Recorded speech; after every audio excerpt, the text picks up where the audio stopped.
At any given time, if you take a consumer audience, a customer base, whatever they are, and you say, hey, we've got a way for you to make an additional $10,000 or more per month part-time, and give them a business in a box. In other words, the marketing, like in your case, you'd provide the funnels, the emails, and the tools and strategies to get there, and say, we've already done the work for you.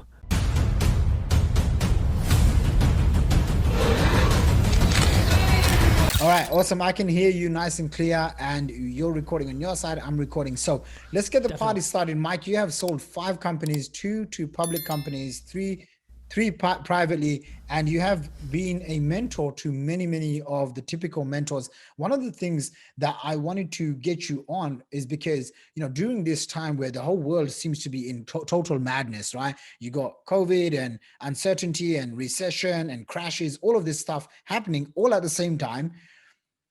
You still managed to reinvent yourself, because I went to your site and I see some of the stuff is taken down. And then you just told me, no, you sold that company. And I'm like, what? How did you even sell that company?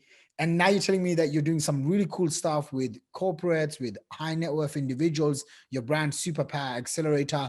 I've obviously met you once or twice when I spoke at an event in Cabo St. Lucas. You and your wife were there talking about your charity and all the good stuff. So tell us, Mike, what have you been up to right now? And then I have a lot of questions that I got for you. So let's take it from there. All right, let's do it. So what I've been doing lately, you know, after I've been an entrepreneur for 30 years, that's the first thing. And I've always built and sold businesses, which is what I'm good at. I'm good at create, innovate, do minimum viable product, launch it, generate money as fast as possible. And then at some point, either I need to leave the business or the business needs to leave me, because I'm an unemployable guy. And I know that. So as soon as the organization has 2 layers deep of people, it's time for me to go. So I've had I'm not saying I always had the sense, but I had the sense to sell. And I've been lucky in the sense that I've been able to sell the businesses. So what I've been doing lately, this is the catalyst was after building the first company, which was Digital Cafe. It was a digital marketing agency, and we did a lot of projects for big corporations like BMW, 20th Century Fox, Sony, General Mills. We did branded video games for them, early websites. And then I got into digital marketing. So I had Traffic Geyser, then Instant Customer, which we sold to a publicly traded company. And then after that, I created You Everywhere Now. I've always been fascinated with celebrity, status, building platforms, how to get people to fall in love with who you are versus what you do or what you know. And so we helped 1,800 business owners become best-selling authors, write books, speak and sell, create digital products, and then media train them. But one day I woke up and I was done. I didn't want to do funnels, online marketing the same way and have all the digital products and also have an event-driven business. It was just, I didn't want to do it anymore. And after having cancer, my first business cost me a marriage. My second and third businesses just about cost me my other marriage. Things just got tricky. And I was like, I just want to change. And part of what that was driven by is I'd occasionally have people in my audiences who had just sold a business for $100 million, or they're a billionaire, and they said, Mike, I want to work with you. And I'd say, well, you can pick this or this or this. You can be in my mastermind, or you can be in this. And like, no, I want to work one-on-one. And I'm like, I'm too busy working in my business. I don't have time. And that hurt me. And I also knew that instead of thinking about being wide and shallow, why don't I go narrow and deep? And the other thing is I literally started not wanting to get out of bed in the morning. I had, for the first time that I know of, noticeable anxiety and depression, which, a lot of people call it the dark night of the soul. It happens to all of us at some point in time or another. And on the surface, you'd say, well, how could that be? You're successful, you made money, you got a place on the beach, beautiful wife, great kid, blah, blah, blah. Doesn't matter, And so I chose to start something new and go for simple and elegant and deep and narrow. And that's basically gets us to now. So hopefully it gives you the framework at least to go a little bit deeper, but that's at least the course of action. Yeah, it does. And I'm going to go like rapid fire Q&A. Go for it. When you are building these brands, when you build a brand, like for example, your new thing right now, Superpower Accelerator, and I know you do a podcast with Dan Sullivan, great stuff. But the stuff with Superpower Accelerator, do you build it because there's a need in the marketplace, slash do you build with, hey, I'm doing this for cash flow? Or do you think, no, I'm building it to sell? Like, is that an intention from the get-go? And then what are like the KPIs that you give yourself? And then let's go from there. Okay. So I think the first item that I'll tell you is anytime I start a business, first of all, I build a business that I know someone would want to buy. Let's just call that number one. I don't do anything unless it's got the ability to scale and have value. The next thing is I test the idea. So when I decided to start Superpower Accelerator, for example, I was in Strategic Coach, and I asked Dan, and we've known each other 15 years. I've been in Coach for 7 years. And I said, I want to do something different. I'm not going to do information products. I'm not going to, for now, I don't want to do another software business. Software is hard and it's expensive. And if you really want to make it these days, generally speaking, you might need some outside money. Not always, but frequently. And then I also wanted something that I loved. And I said, I'll trade wide and shallow and big for narrow and deep. That has a lot more satisfaction. And he gave me some advice. He said, here's what I'd advise you to do. Why don't you talk to about 10 or 20 people business owners that you'd like to work with, and have what he calls a DOS conversation. In other words, what are the dangers you're facing, the opportunities that you want to pursue or that are available in front of you, and the strengths you have. He says, don't have an agenda, don't sell or pitch anything, just take notes and listen. He said the answer is going to show up for you. And so I said, okay, great. So I started doing that, and I started taking a lot of notes. And what I found across the board that all these people said to me was, I know that I'm evolving faster than my market knows that I am. I'm selling products and services that I've evolved past. And not enough of the right people know who I am, and I don't have status or authority in that space. And that's basically what became the Superpower Accelerator. Now, if you go back to Traffic Geyser as an example, Traffic Geyser was a byproduct of one other thing, which was I was super interested. I've always been interested in influence and persuasion. I've read books about it. I studied Tony Robbins and all that other and then I always loved infomercials, television infomercials, which started in the 80s. And I used to watch people like Tony Robbins on TV, and I knew he was making a lot of money. And I'm like, what's the magic formula? What are the words and phrases that get people to want to buy something, even from TV? And when the internet was brand new, I'm talking brand new in the late 90s, I started studying, and right after I sold Digital Cafe, which was in 99, I started researching television producers and getting to know them, including one guy, Joe Sugarman, who created the blue blocker sunglasses, these things, right? And he sold $1 billion worth of sunglasses on TV. And I interviewed him and a few of the other early pioneers, and I grabbed all their formulas, and then I set out to create a product that adapted the television infomercial to online. I called it the Internet Infomercial Toolkit. We created software that wrote scripts. We got tools that helped you make videos. And this was before there was a YouTube. So when that product came out in 2003, suddenly I was getting requests from all over the place to go speak and talk about influence and persuasion using video. Well, then I had a problem, which is how are we going to automate marketing? So I solved my own problem, and that became Traffic Geyser. At the time, I had two other partners, And the product came out at just the right time. We were early in the market, and then I got to be good friends with Frank Kern, Jeff Walker, Mike Filsame, at the time, Andy Jenkins, like all the early pioneers, and we were cross-promoting each other. Well, Traffic Geyser was a unique beast. So again, it took off. So again, I know I'm not giving you rapid fire here, but the bottom line is, if I were doing it all over again, I'd do what I do now, which is ask people what their pain is, solve that problem, and try to create a package that's a great story. But going back, it took evolution. It took decades to really learn. It's prototype, test, and see what the market says. So anyway, I'll let you ask more questions. These ones, the answers will be shorter.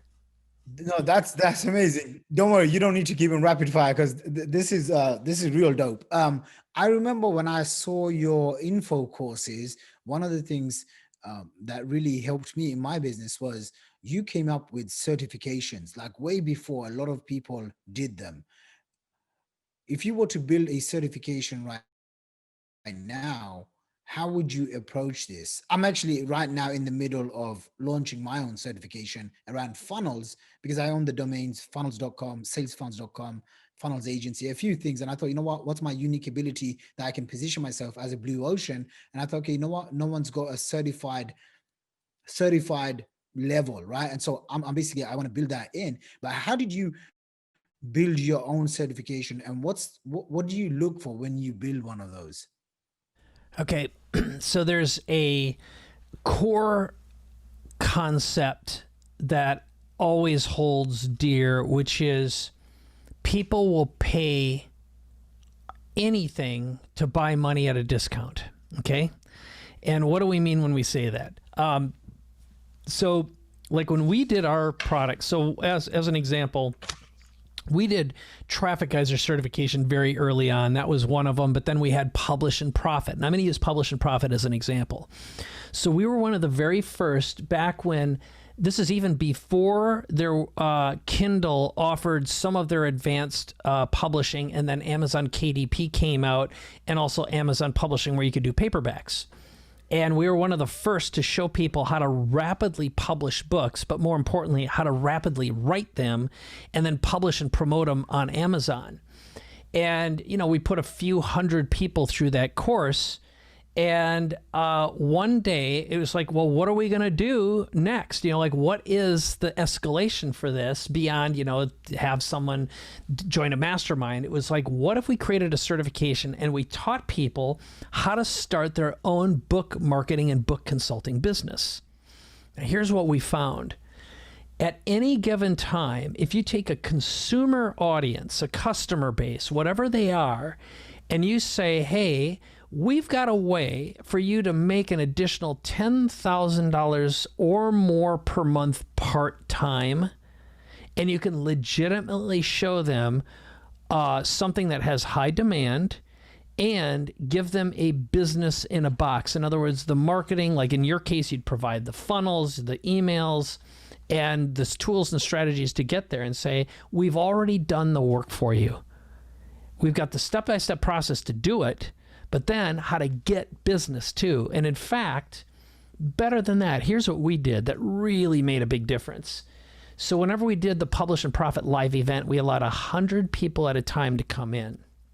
And every single person in 3 days was guaranteed to leave a best-selling author. We'd launch your book, publish it, and sell enough copies to make you a #1 bestseller in a category. And we'd help you write the first chapter or two of your book, and then show you how to use your book to make money, elevate your status, get on TV, radio, podcasts, etc. So it was a winner. And the product, the digital product, was $2,000. The live event was $5,000. But then we'd say, and by the way, how many of you have enjoyed this? Raise your hands, right? So everyone's like, yes. I go, raise your hands if you would like to make an additional $5,000, $10,000, however, $15,000 a month part-time as a book marketing consultant. Okay, you can have an accounting practice and you can do this, and you'll probably make more money as a book marketing consultant. And you've already got clients and customers who would convert right away. I mean, you already have relationships with them.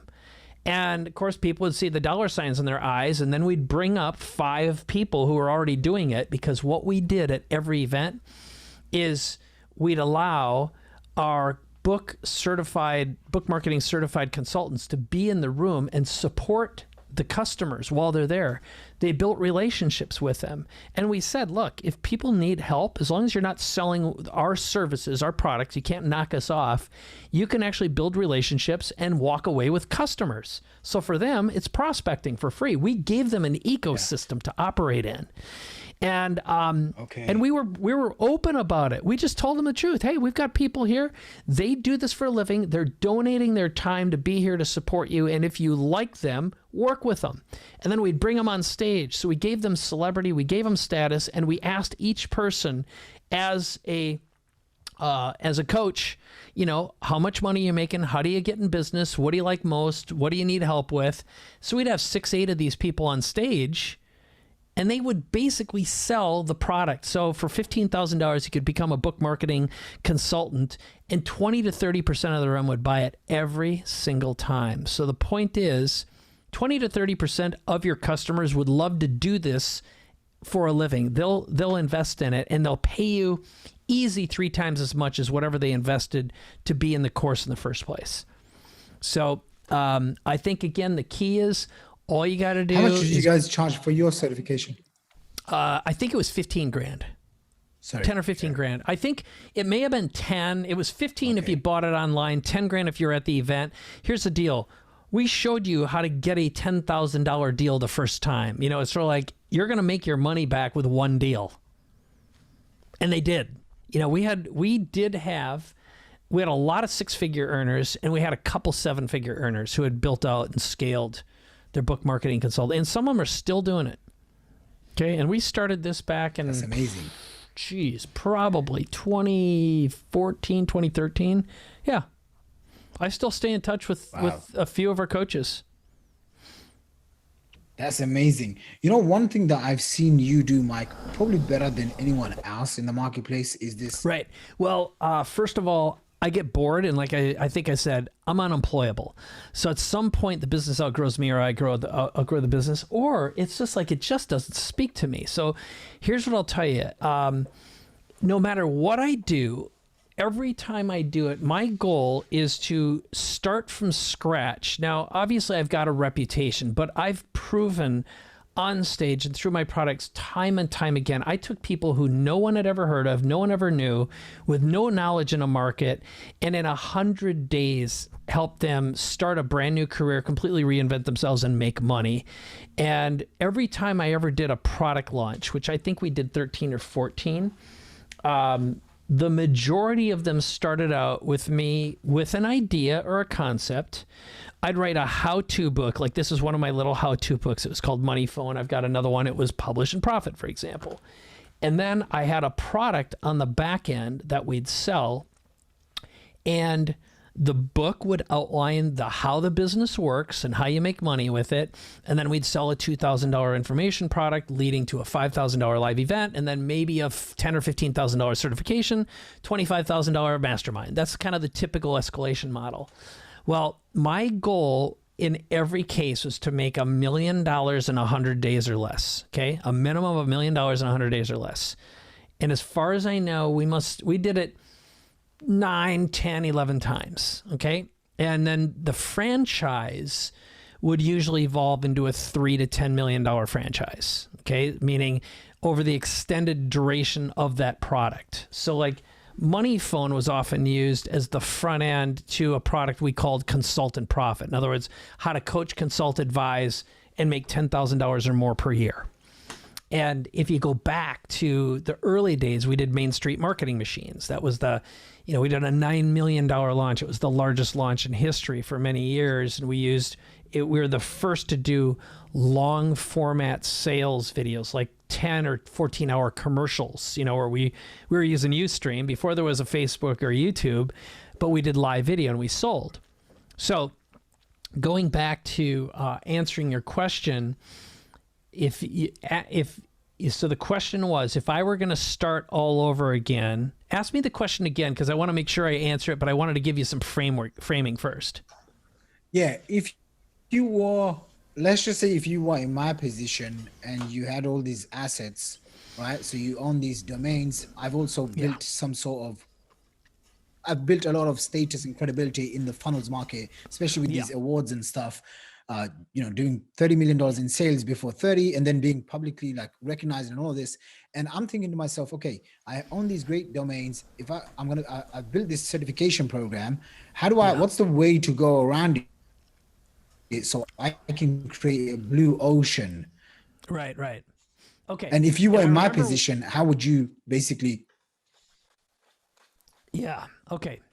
Well, and part of it is it kind of depends on the lifestyle you want because one thing to accept is you are going to go through um, multiple evolutions now. How old are you right now? Do you have a family? Do you have a wife and kids? 32. Yeah. You have a wife and kids? Just wife, 32. Okay. No kids yet. Okay. So I'm 32. 50, No kids. 54. I've got an 18-year-old. Yeah. Okay. Got it. And my son just graduated from high school. So I'm in a different life space. And right now, I want to work smarter and deeper and narrower, but I don't want to put in hours like I used to. It just doesn't turn me on any longer. I'd rather like work 4 days a week and then take a week off a month. That's my current pattern. And so if I were you, knowing what I know right now as a 32-year-old, and then we'll come back and talk about reinventing. If we were going to reinvent from scratch, how would we do that too? That was the other thing I didn't answer. Here's what I would do if I were you is, first of all, make damn sure you're stashing away your cash and you've got a pile of FU money, all right? Put it away. Don't touch it. Don't allow yourself to touch it. And know that anything can happen at any time. Like when I was in my 40s, I got stage 3 cancer and almost died. And you and I met right after that time. So, like you just never know. And like I'm doing this. This is just a couple days later. A couple days ago, I was riding in a big trail on my electric bike and I did an end over after I hit a rock and I broke my collarbone. And it hurts like a son of a bee right now. It's like, and I'm not taking any drugs. It's like, it hurts. Breaking a collarbone's it's horrible. And like health stuff can happen. So I want to make sure that you take care of you and your wife and your future family. That's number one. Number two, knowing what I know right now, I'd take two directions, one of two. One of them is I would build a legitimate software business and build it to scale and then sell it to a publicly traded company, or I'd become a pain in the butt for a company that you would literally try to erode their marketplace with a higher quality, narrower product that maybe costs less but does what they do better, so they have no choice but to buy you, to take you out. Okay? So it'd be a strategic technology play. That's if you're smart and you're willing to play the long game. Now, if you want to play the shorter game, what I'd do is I would take a look at all of your existing customers or the types of customers that you know you can capture and create escalated products that appeal to the top 20% and top 2%. In other words, go for a higher ticket, deeper and narrower offering. What we're historically told is, you want to escalate. You want to go down here and you want to go to the free book and then you want to do this and $97 and $397. And I'm like, screw that. Like when I work now, my minimum is 50 grand to work with me. And then I go to 250 and $500,000 plus equity. Okay. I don't need a lot of clients to make plenty of money with very few moving parts. So my bias is simplicity and elegance with the fewest moving parts, or playing the long game with the strategic development. Now, again, I'm speaking to you because you've played in this game, you know where you are right now, and you've had success.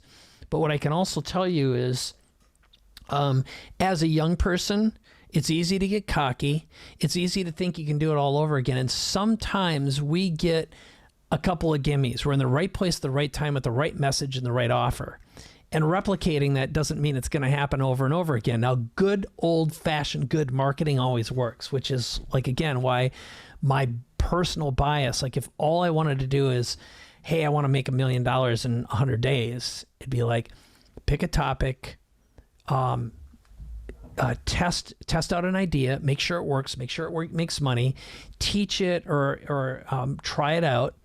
And then as soon as you know you've got something that works and there's desire and demand, write a book, craft a nice offer that the book drives, and get that book in the right hands. And look, I've got a client, for example, I'm working with right now. He teaches something called lifestyle investing. We created a $250,000 offer for him and a $50,000 offer. We've written his book for him, okay? And it's an awesome, awesome concept and title. And we tested it out. He's going to have himself a $3 to $5 million business with no employees, okay? Plus what he makes as an investor. That's a sexy business, right? To me, anyway. No moving parts, few $1,000,000 a year. How much are you going to spend? Stash away $10 million, you're set. You know, if you think you want $100 million, look, what are you going to spend it on? Unless you got a drug problem.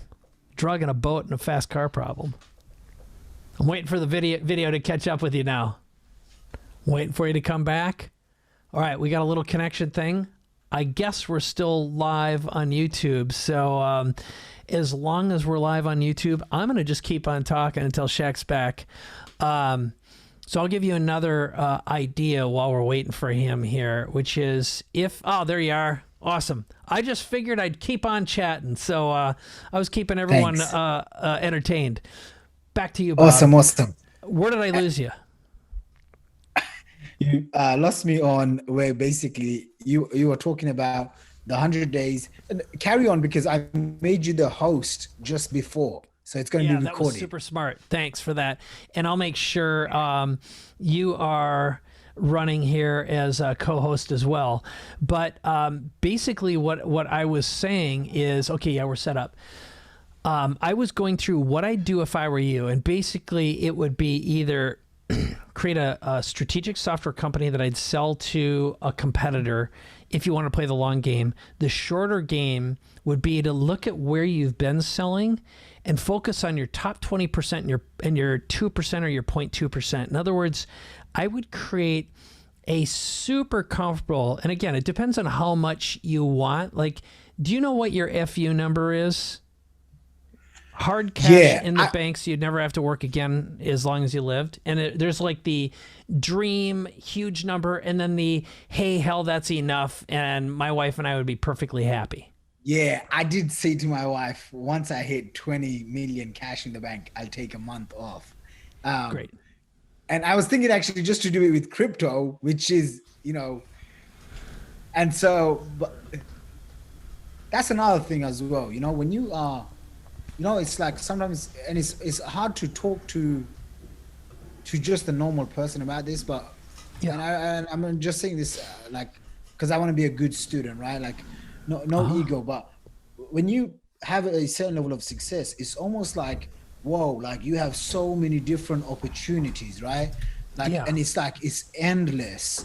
Like it's endless. I went through this phase, when I was in my early 20s, I spent $1.2 million cash on startups with zero ROI. Like the only startup that's still living is Power. Never do equity investing.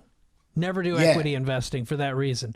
I'm going to show you this guy I've been working with in a second. I'm going to show you a great story about how my brain got changed about investing. I'll give you a 2-minute, this will change your life conversation. How's that? Please. But keep on going and I'll and so like, I mean, I know you're an investor in Jonathan Budd's Power, right? Like that's the only one company. That's the only one company that I invested in that's still going from a startup, and he's doing great, right? He's crushing it. He's a badass dude. He's such a badass. Yeah. And so like, how do you also filter through opportunities when you are given so much? Okay, I'm gonna tell you the story and I'm going to create the product for you. Okay. So I'm going to give you like a 5-layer training here. So one of my first lessons I learned from this guy I met, his name is Justin Donald. A little over a year ago, he and I traveled to Fiji with another small group of entrepreneurs, business owners, and we developed a good connection. And we got to the point in the conversation where I'm like, so what do you do? And he said, well, I'm a cash flow investor. And I'm like, what is that? And he goes, well, I used to work for Cutco Knives. I became their sales, one of their top sales guys. And then I had saved enough money. I started investing. And my goal was to invest in something that generated enough cash flow so my wife could quit her teaching job, which was, maybe she's making 65 grand a year, 70 grand a year. Then she could stay at home with our daughter. Okay, that was step one. And then I wanted to replace my income from Cutco. And as soon as I did that, I'd spend the rest of my time investing without creating a job for myself. And I'm like, okay, so what did you invest in? And I learned really quickly, this guy thinks differently about money, really differently. So, and he taught me one important lesson. I'm gonna give you one of the lessons, then I'm gonna kind of guide you through a story that'll tell you how to maybe start thinking a little bit differently about where you're gonna take your career. So, Justin taught me one big idea, which is when you invest, and think about it, when you invested in some of these other startups, what you basically did is gave someone a 0 interest loan for an indefinite period of time, hoping that you'll someday get your money back and get a big ROI with no cash flow, no interest, no personal guarantee, no guarantee whatsoever. It's the stupidest thing ever. Now, what Justin does is he's got this whole philosophy. So, and I'm going to show you what we did, and then I'm going to teach you his philosophy while I do it, okay? Because I started talking to him. I'm like, Justin, have you written a book? No, but I'd like to. Do you speak? Not really, but I'd like to. Ever thought about doing a podcast? Yeah, I don't even know where to start. Blah, blah, blah, blah, blah. No platform. He had nothing. So I said, I'll tell you what. I like working with guys like you because you've got something special. And I said, by the way, if you're going to charge someone how to think like you do and teach them your investing strategy and style, which is, I'm going to give you some of his secrets in a moment. What do you think you'd charge? And he goes, do you think 15 grand a year would be too much? And I'm like, dude, I know people right now who will pay you $250,000 to learn how to invest like you do. Because what I left out is he went from a job to his first $10 million in net worth in 21 months. His next $10 million in less than 4 years. And since then, it's grown even more. All right. And the way he thinks about money is a system. Okay. Now, he didn't know he had a system. He was like an unconsciously competent guy because he had written so many books or done so many deals and read so many books.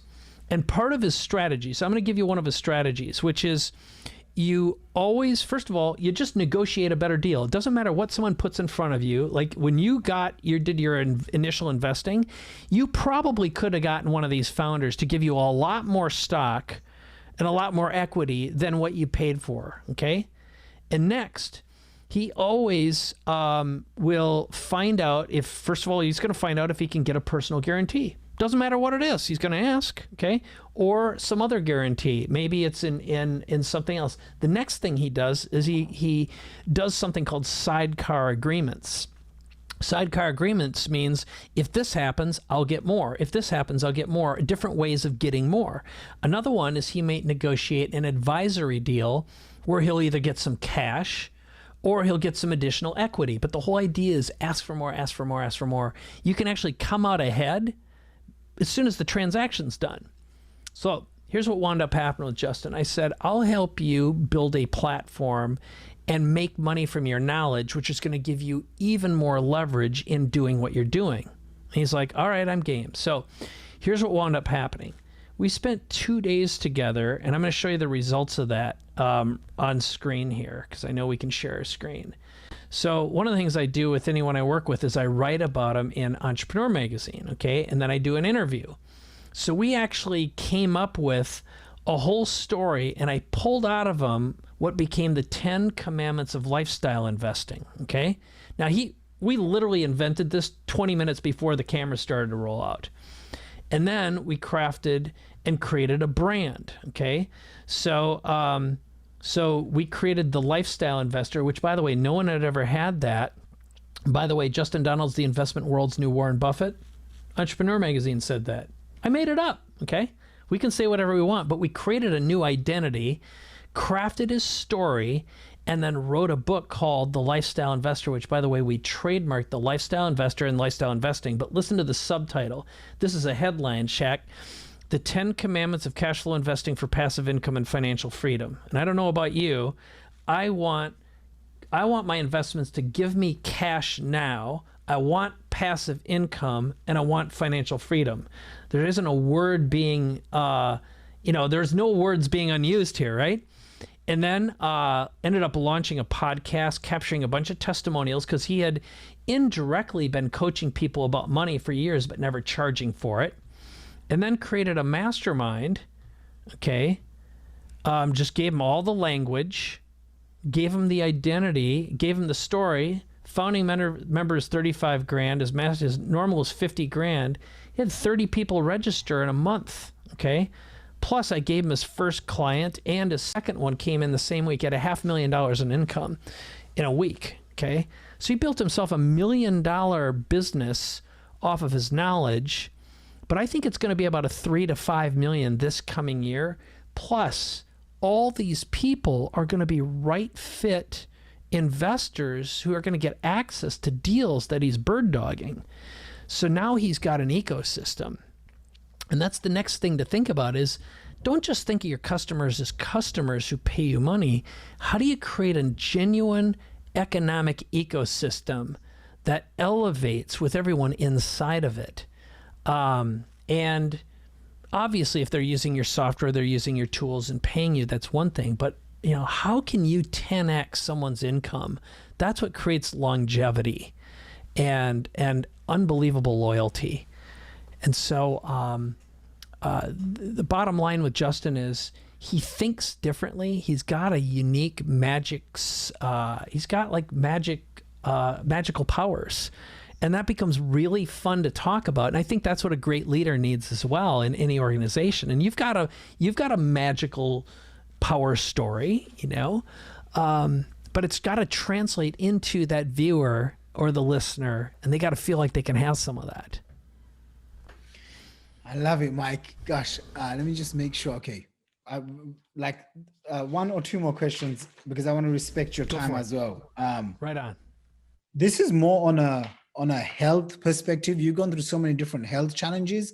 What would you say is like, what do you do right now to stay healthy? And looking back, what are some of the lessons that you've learned about health? Because you've gone through a lot of health stuff. Yeah. So just for everyone who doesn't know this, so it's about 8 years ago now, I was diagnosed with stage 3 colorectal cancer, and it just about killed me. So I had major surgery, chemotherapy, radiation. And prior to that, I was driving really hard. I was on the road every weekend speaking. I wasn't like abusive, but I drank too much alcohol. I didn't eat good food. I wasn't working out regularly. I just wasn't paying attention. I felt good and I was young and, whatever. But, one day it all came crashing down, and my doc came out after I had a colonoscopy, and he said, "You're a dead man in 6 months or less unless you get that thing cut out of you. I'm going to refer you to a surgeon right now and an oncologist, and you better do something about this.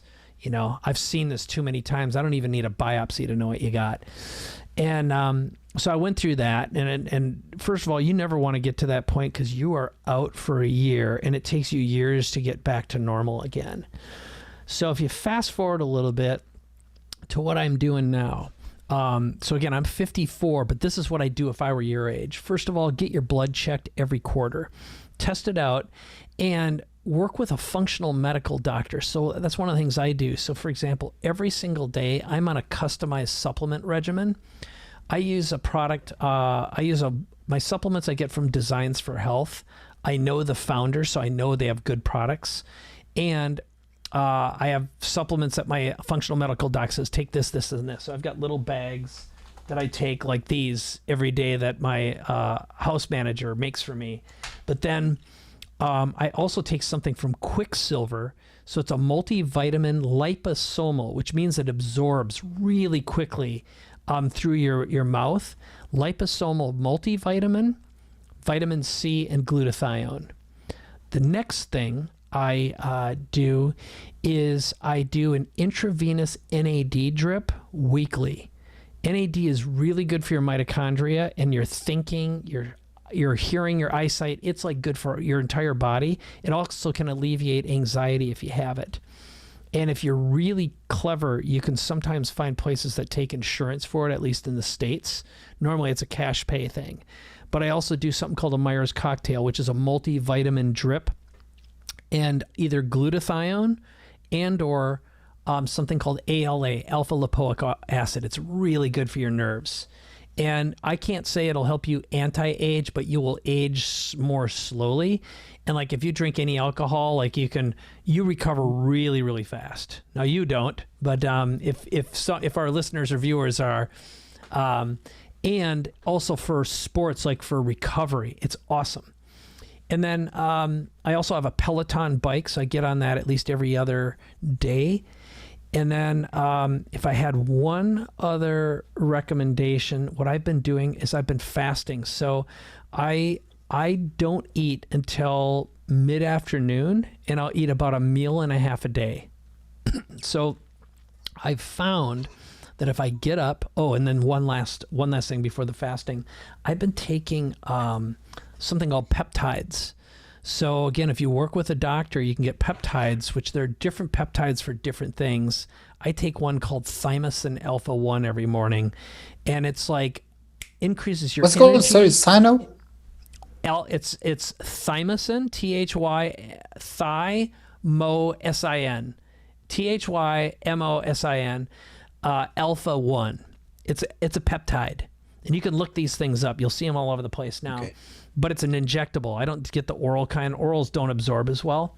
And again, you need these. You need to get them from a doctor. And this is like, I'm going all out because I don't ever want to get cancer again, and I'm trying to reverse aging best I can. And for the most part, I say this without ego. If you look at pictures of me 20 years ago and now, I think most people would say this. I look better now than I did 20 years ago. So the net is, you gotta get your heart rate and your lungs to full capacity. If you haven't read the book Breathe yet, check out that book. It has to do with how important it is to breathe a certain way, and also that most of us are actually carbon dioxide starved. It gives credence to Wim Hof, the Iceman. If you're familiar with Wim Hof, on the Wim Hof method, he talks about him quite a bit. But that combination I found is the best hack, because I like, whenever possible, to take an injection or a medicine or a supplement to give you the boost. But then finally getting back to the fasting. First of all, if you fast, here's all you got to do. Wake up, take those supplements. I drink the supplements, the Quicksilver, and I also have a little bit of caffeine. It completely gets rid of any appetite, so it's an appetite suppressant. I'll make it to about 12:30, 1 o'clock in the afternoon, and then I'll eat one bar. And the key is, you don't want to ever eat to get full, but this way it won't mess with your brain. So your brain's going to keep on going. And I found with a little bit of caffeine and fasting, I'm a lot more creative and a lot more productive. And then I'll go till about 4 in the afternoon, and then I'll eat about a half a meal, and then maybe either that'll be it for the day, or sometimes I'll have a family meal that might be a little bit bigger. My meals are typically stir-fried spinach with garlic and olive oil and turkey, a lean meat or fish, and then some veggies, and then I drink water. It's super, super simple, and I found really optimal, and boy, you will shred the weight. And the very last thing is, once you hit about 40, 45, get your hormones checked and get on a hormone replacement regimen. You get DHEA and testosterone. If you're a man, if you're a woman, you get lady hormones. And you keep your sex drive, your skin looks good, and you don't put on weight. And you keep your muscle on too. How do you like that? Wow, That's Mike. the big dump, dude. Dude, that health part was super valuable. This whole thing has been super valuable. We got to do this again. Mike, thank you Yeah, so brother. much, man. Listen, I'm going to drop your links in the show notes below. But where can people go and find you? Right on. Well, there's a couple places. One of them is if you go to my website, and the easy way to remember is paidforlife.com. That will bring you to my website. You'll learn more about me. And then subscribe to my podcasts. I do 2 podcasts, one with Dan Sullivan called Capability Amplifier. He's such a badass. He's a genius. And then I do a second one called The Big Leap with Gay Hendricks, who's also 76 years old. Both those guys, they're old guys who are wise. Yeah. And like spend time with wise older people. You can learn so much, but like it's an honor and a privilege to be with someone who's 10 times smarter, 10 times more experienced that you get to learn from. And, you know, every episode that we do, I get to brainstorm or I ask people, you know, I'm like, what do you want to learn from Dan? What do you want to learn from Gay Hendricks? And Gay Hendricks wrote The Big Leap. So that's the name of that podcast, is The Big Leap. And the original intent of that book is we all hit upper limits challenges as we evolve. You know, like what are there? So if I ask you right now, Shaq, like what's your biggest upper limits challenge that you wish you had a genius guru to help you through, what would it be? I'd ask you what it is. You'd tell me. And I ask Gay Hendricks, and that's what our whole conversation's all about. Yeah.